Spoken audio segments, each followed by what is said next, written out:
This is Olga Speaks directly from Vancouver, Canada, and in today's video I will share my English learning journey with you and what has helped me learn English along the way and get me to the level of English I have right now.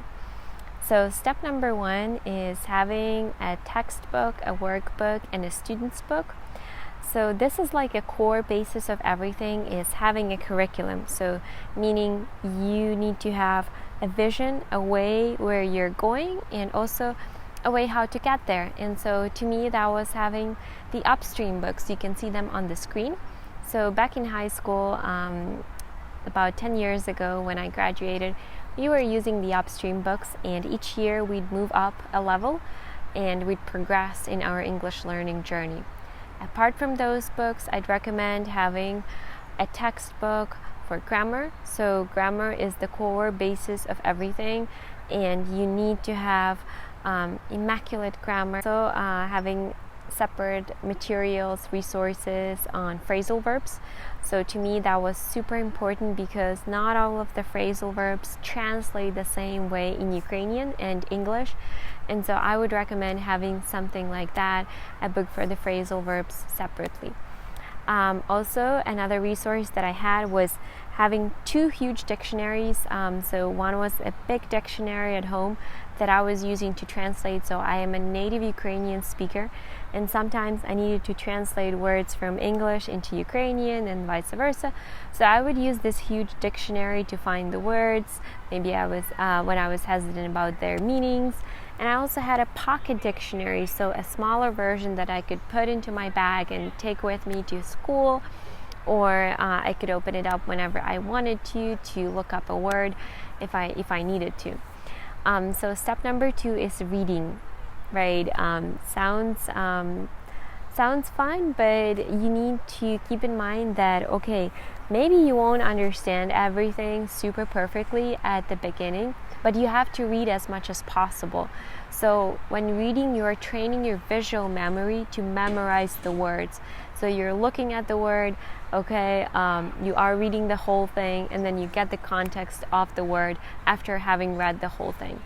So I would recommend starting with smaller articles, maybe some gists or pieces of news, or reading a weather forecast, but starting to read stuff online, or short stories, and then moving gradually to bigger books. You don't have to start with a novel right away, right? So at the moment I really like reading, so after work I like to relax with a book, reading my Kindle.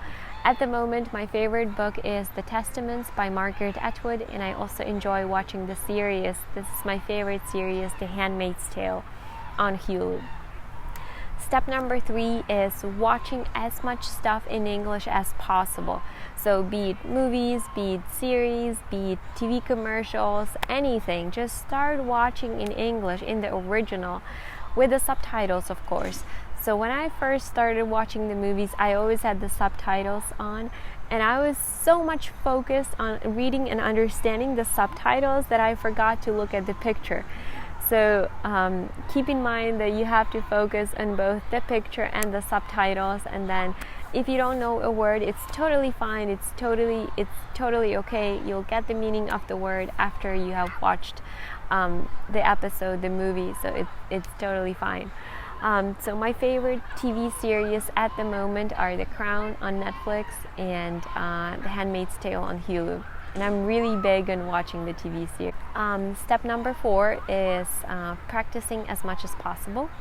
So I come from a small town in central Ukraine, and my town in Ukraine did not have that many English speakers at the moment when I was in high school.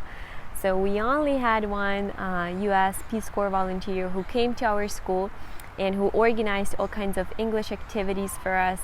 So he led the English club, additional speaking classes, discussion classes, and that was really great. I was the first one to sign up to those classes because I really wanted to practice and I really wanted to make my English as perfect as possible. And so I would encourage all of you to participate if you have activities like that in your city, town, or school, sign up for them and try to participate, to put yourself out there as much as possible, and to start speaking English, because practice makes perfect. And step number 5, I would say that traveling is one of the key things that actually brings people together, opens up new cultures and horizons. And to me, that is kind of my meditation, my personal philosophy, is that the more the person travels, the more open they are, the more wide-versed they are, and you are also immersing yourself into the environment where you have to think and where you have to speak English. And so that is perfect for practice and for learning. Keep learning, keep developing yourselves, and happy learning.